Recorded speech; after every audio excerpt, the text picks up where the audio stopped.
whiskey tippers and spirit sippers, one here with another one. Now, as most of you know, bottles will change dramatically from that first bottle top all the way down to the last drop. So I usually do first impressions and bottle openings, but now it's time to see what I thought all the way through the whole bottle, from that first bottle pop all the way down to the last drop.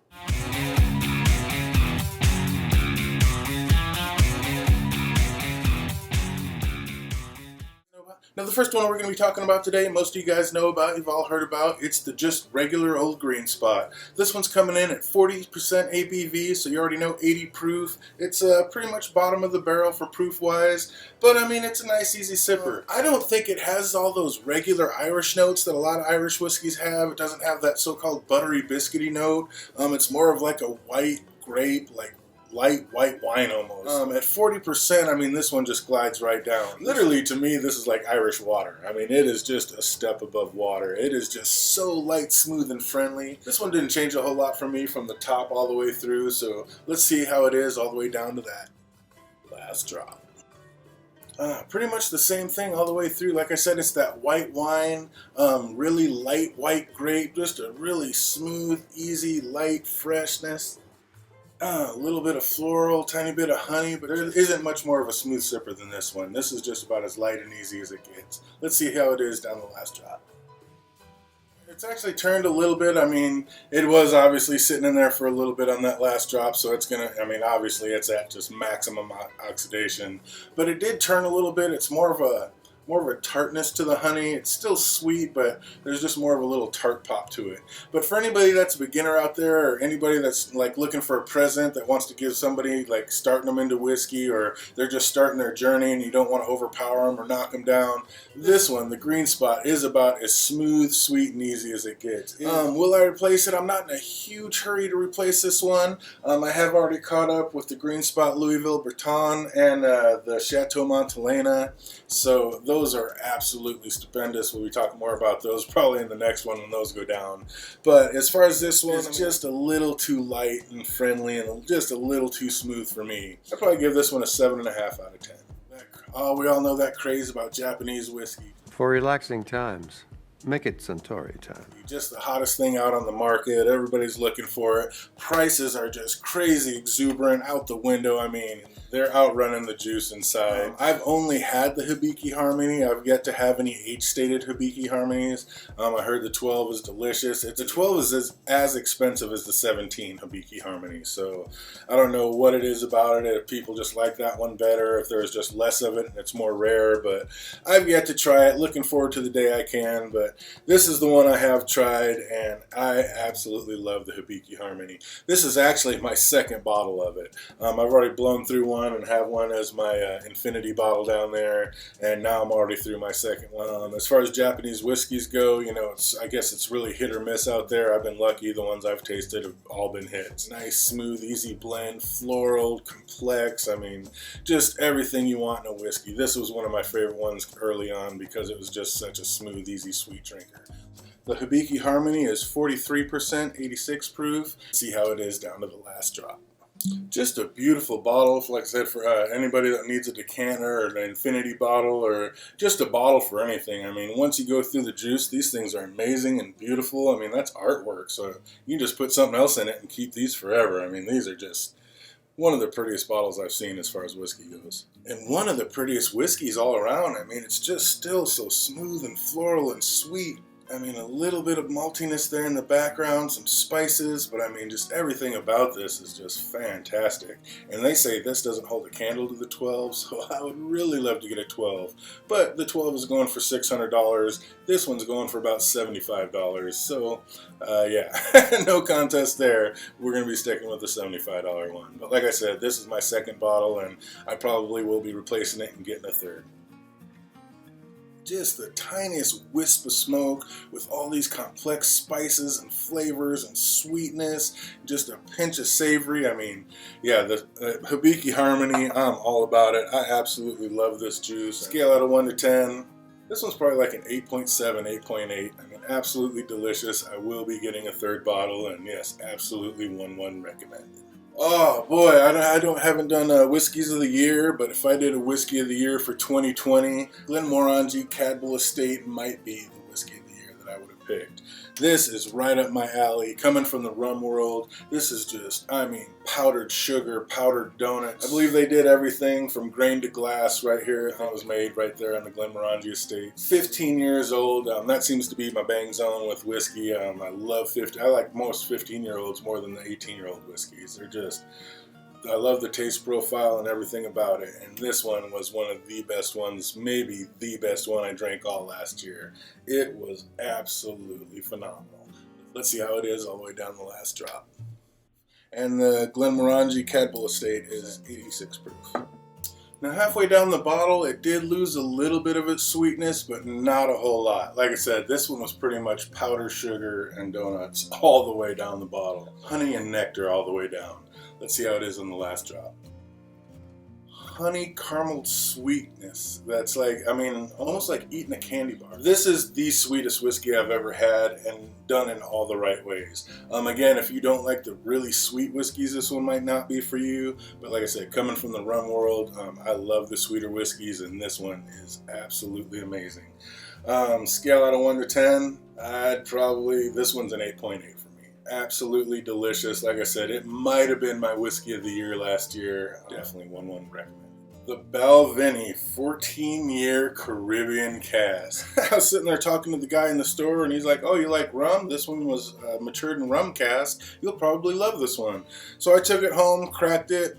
I was not impressed with this one. I didn't connect with this one. It wasn't my favorite. You know, I waited, I drank it, I waited, I drank it.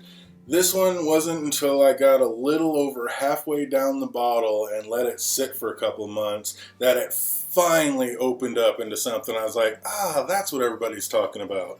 So about halfway through the bottle, this whiskey changed more dramatically than any other bottle I've ever owned. Like I said, I was not impressed at all for the first over half of the bottle. So let's see how it is all the way down to that last drop. Yeah, this one was a little expensive. I think I paid like $91 for this thing, which is way overpriced for this 14-year-old. And like I said, I just was not impressed at all until halfway down. And still, once I got halfway down, it didn't blow me away. It was still just okay. I just didn't hate it anymore. It was, by that point, it was all right. And I reached past this one for pretty much every time. Like I said, I was just not excited. I've had this one forever. Took me forever to get through. And yeah, I just wasn't the biggest fan of the Balvenie cask. I've tried other Balvenies. I wasn't the biggest fan of the Doublewood either, but the Portwood 21, I hear a lot of people, think that one's bland and don't like it. I absolutely love that one. Go figure. Always on the other side of everything. But yeah, as far as this one goes, this one's 43% ABV, so 86 proof, and it just wasn't anything that floored me all the way down. Let's see how it is to that last job. Little bit of sweetness, semi-watered down. I mean, it got a lot sweeter than what it used to be. Like I said, it did pick up a few more flavors. It wasn't just that bland nothingness that it was right out of the gate. But still, just nothing I'm impressed with. And yeah, I mean, if I'm being honest, I would probably score this one a 7 out of 10. Not my favorite, and won't be replacing this one anytime soon. The GlenDronach 15. Anybody that watches my channel knows I absolutely love the GlenDronach distillery. My absolute favorite distillery. Glenmorangie's a close second. Macallan's up there, but the GlenDronach is where it's at. Well priced, beautiful juice. As most of you know, they have those rumors that juice is older than what's in the bottle. The 12 is caught up. I heard the 15, this is just the regular 15 that's actually 15 years old. I hear the old revivals that were actually older juice, and those were absolutely amazing. So I'm still on the hunt for those. It is funny though, out of all the GlenDronachs I have, and I mean, I've had, the 10 Portwood and the 12 original and the 15 and the 18 Alder Ice and the cast strength batch 7. But out of all of them, this is one of the most famous or most popular ones, and it's of course the one I like the least. I don't hate it. I wasn't super disappointed with it. It's just I love all the other ones so much. Like if I did a 2019 Whiskey of the Year, the GlenDronach 12, the original, probably would have won 2019 Whiskey of the Year. The Alder Ice, the 18, probably my favorite whiskey on the planet. And the Portwood, delicious. So I mean, it's up against some really stiff competition. So it's not saying that this is bad at all. It just was my least favorite out of the rest of them, because the rest of them were so above the rim. So let's see how this one is all the way down to that last drop. Whew. Had a lot of last drops in that one. Ooh, I almost got a drink out of this one. Ah, just that glendronic note, whiskey done right, that malty, beautiful oak influence. Ah, some allspice, just sweet malty goodness. This is the nectar, and like I said, it's not like I didn't like this one. It's just my least favorite out of all of them because all of them are so good. Love the glendronic. They're all 1-1 approved. This one's gotten better. I mean, I'm not easy to do, but this one's even gotten better all the way down. The air on it has just brought out these, I mean, there's a touch of chocolate, the tiniest little bit of leather, just so complex. I mean, it smells like it's older than 15 years. Let's see how it tastes. Cheers. There's just nothing wrong with that. Tasty oak notes with the spices just beautifully blended in there with the just right amount of that malt note. Everything about this is fantastic. 46% ABV, so 92 proof, right there in the fun zone. Delicious malty goodness. What can I say? glendronic 15, my least favorite out of the bunch, and still absolutely amazing. I would give this one an 8.6 out of 10, and like I said, I'm on the hunt for the older ones that are actually older than 15 years to check those out, so can't wait to run into them. We're just talking about it, so let's bring one in. The Macallan 15. This is the triple cask matured. This is also my second bottle, or this is my first bottle. I've already repurchased this one, got a second one on the shelves. I absolutely love this one. Again, you know, on the opposite side of most people, a lot of people out there say that this one's just, there's not enough to it. It's a little too bland, a little too smooth, a little too friendly. Macallan, again, Macallan's one of those things that just seems to have that flavor profile. When you sip it, you can just tell it's Macallan. The sherry, the 12-year-old sherry's got a little bit too much sulfur in it, and I'm not the hugest fan of that, and the doublewood, I'm not the biggest fan of the 12 doublewood, but this 15 is absolutely phenomenal. I love this juice. I think it's delicious. It was great when I started. It was great all the way through the bottle. Let's see how it is to that last drop. Yeah, a lot of people go off on Macallans. They are the big dogs, or kind of the big fancy whiskey that everybody talks about. But I think there's a reason. I think they put their money into their cask. They always make sure they have good quality cask, and that helps turn it into a good quality juice. Is it overpriced? Of course it is. A lot of whiskey is overpriced. This one has gone up. My first bottle, I believe, was $114. The second one, or now the price has gone up to like $149. That is a little overpriced for a 15-year-old whiskey, so that's going to get me to step back a little bit. But we do have Costco's up here in the Seattle area, so I was lucky enough to run into Costco, and the price was back down to like $115, $120, and so of course I had to snatch it up because, yeah, I absolutely love the triple cask. It was delicious all the way. Let's see how it is to the last drop. Oh, just smooth honey, oak. Definitely a little bit of baking spices on there. But just crisp and clean, and I mean, just what you want. I mean, what you want to nose when you put your nose in a whiskey glass. This is what you want to smell. This is amazing. Let's taste it. Cheers. I mean, it's just, to me, Macallan has that distinctive taste. Like I said, it's I don't know if it's the barrels they get, that oak flavor that's mixed in with the spices that they have, but the Macallans I really like, and the Macallan 15 is probably my favorite of all. This is like an 8.8, 8.9. Absolutely delicious whiskey. I've already got a second one. If I find it for a decent price, I'll be grabbing a third because I really do enjoy the Macallan 15. Absolutely 1-1 approved if you can find it for the right price. The Glenmorangie 12-year-old. This one is the Quinta Rubin, and it is the old 12-year-old Quinta Rubin. Of course, they have the new 14-year-old Quinta Rubin. We'll be talking about that next. I did a side-by-side taste test, and it seems like a lot of people like the 14-year-old. I don't know if they're a little skewed or think because it's 2 more years it should be better, or if they really like it. But I guess, again, me on the other side of most things, I actually like the 12 better. And it's really weird because the 14 was kind of fruitier, and this one was maltier. So you'd think I'd like that sweet, fruitier flavor from what I usually like in a whiskey. But there's just something about the 12 that just had this more of a savory malt note that really brought it home for me. Again, Glenmorangie doing it the right way. They're not skimping. They're not skimping. They're putting it on at 46% ABV, so right there at 92 proof in the fun zone, right where you want to be. This was delicious from the first bottle pop all the way through. Let's see how it is to the last drop. Like I said, the other one's a bit more fruity. This one's a bit more malty and savory, and I just enjoyed this one a lot more. As you know, everything's a lot more expensive up here in Washington than everywhere else. Yeah, our taxes are crazy, but I think I got this one for like $60, $65, which up here isn't too bad. So let's see how it is to the last drop. Cheers. It's lost a little bit of its flavor, but I mean, it was still there. I mean, this is only a drop we're getting, and it still just had that savory, malty, little bit of salt and spice mix. I mean, definitely one approved. I think I might have given this like an 8.5. I'd probably bump it up to like an 8.7.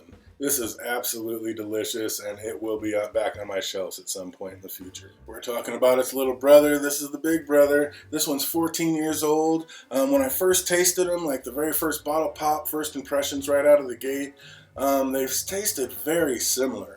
But as they went down and the air got on them, like I said, the other one went a little more malty. This one got a little fruity and a little more sweet. There was definitely just a fruit aspect to this one there. And there was absolutely nothing wrong with it. But for some reason, for once in my life, I was actually kind of leaning more towards the malty aspect. That's not to take anything away from this. This was absolutely delicious from the first bop all the way down. Let's see how it is to the last drop. Wow, what is it with my green bottles? I left a little more in there than all the rest of them. Between this and the GlenDronach 15, I actually got a drink. Let's see if this one's changed at all. Oh man, that maltiness is there. Like I said, when I first opened them up, you could barely even tell that there was anything.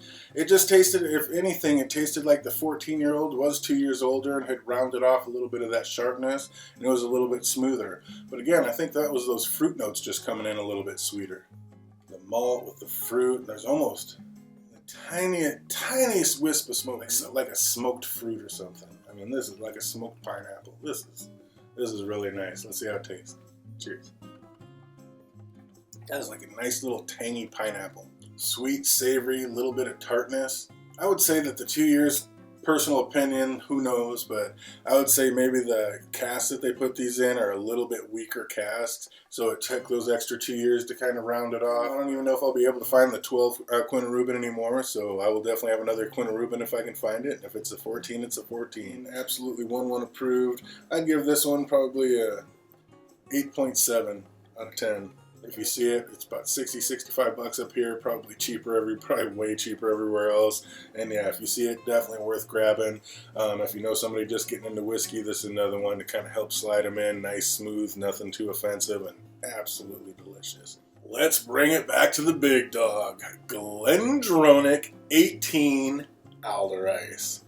This, if I had to pick, I mean, we all know you can't pick your favorite. It depends on what kind of mood you're in, what you're doing.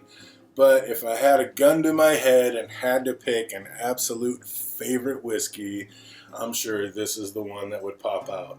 Probably between this and the Yamazaki 12, but this one edges it. There is just like a deep, savory, leather, umami, just so complex, so many things going on, such a different profile than any other whiskey I've ever tasted, and in all the right ways. The GlenDronach 18 is an absolutely phenomenal whiskey, and one of the only bottles I'm actually already on my third one of. Of course, we already have another one on the shelf, and yeah, I don't see myself ever not having a GlenDronach 18 on the shelf. The Alder Ice is absolutely delicious. Probably don't even need to put this one in a last drop, but it's not like I'm going to skip on this one. Last drop. Oh, get all the last drops of this one in there. So good. Oh, just sweet and savory at the same time. So many just chocolates and leather and spices. Oh my gosh, a little bit of plum, dates, and figs. I mean, this one has it all. This is just an absolutely phenomenal whiskey. Let's see how it is to the last drop. Cheers.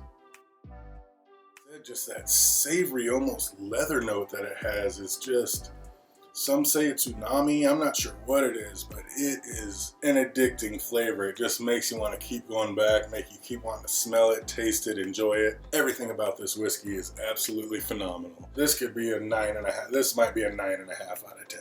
It is that good.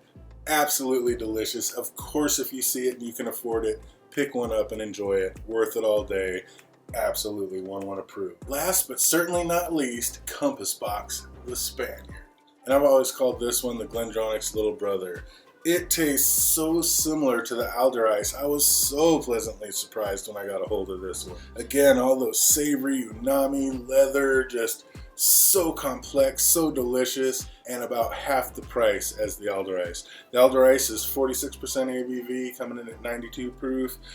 This one is only 43, coming in at 86, so it's a little bit less, but and it has, I mean, it's just the slightest, but I hate saying watered down. It's not more watered down, but it is a bit thinner. It's not quite as thick and robust as the Alder-Ice, but it holds its own in every way. The Compass Box, if you know anything about them, they definitely know what they're doing. John Glazer's the man, and he makes a lot of delicious juices. This one is no exception. Let's get it into a glass and see how it fared to that last drop.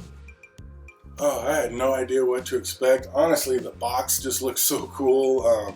I hadn't really heard that much about it. I heard that there was other Compass boxes that were better. Wholeheartedly, once again, disagree. I'm on the other side of that. I have yet to taste a Compass box as good as this one. Like I said, it's like the Alder-Ice's little brother, and that's my favorite, probably my favorite whiskey of all time. Just the savoriness, umami, those just leather, dark, chocolate, date, plum notes, just everything you want in whiskey. Let's see if it held up to the last drop. Slime back. All that and more. Oh, just that sweet, savory taste. Absolutely 1-1 approved. Said it's a little bit lower proof than the Alder-Ice, but it's half the price, and you're definitely not getting half the dram, so definitely worth it. This is another 8.7 out of 10. All day. If you see it, pick one up. Do yourself a favor and pick one up, because you will enjoy it. This one is absolutely delicious. Again, for all those whiskey folk out there, if you want to drop out now, I understand, because our last one is a rum. For all my rum runners out there, this is the El Dorado 12. I have the El Dorado 12, 15, and 21. I will say that this is my least favorite out of the bunch. This is the one that it's just, if you're really into rum, you can sip on this one, but I really consider this one more of a mixer. A lot of people really love the El Dorado 12, but I just have a feeling a lot of those people haven't really tasted the 15 or 21. What I will say is all three of them are just a triangle. They're not down the line that so wildly different flavor profiles, it's amazing. The 21 is one of the best rums on the planet. The 15 is just a fruit explosion, and this 12 is just more of a mixer, I have to say. Let's see if it opened up a little bit by the last drop.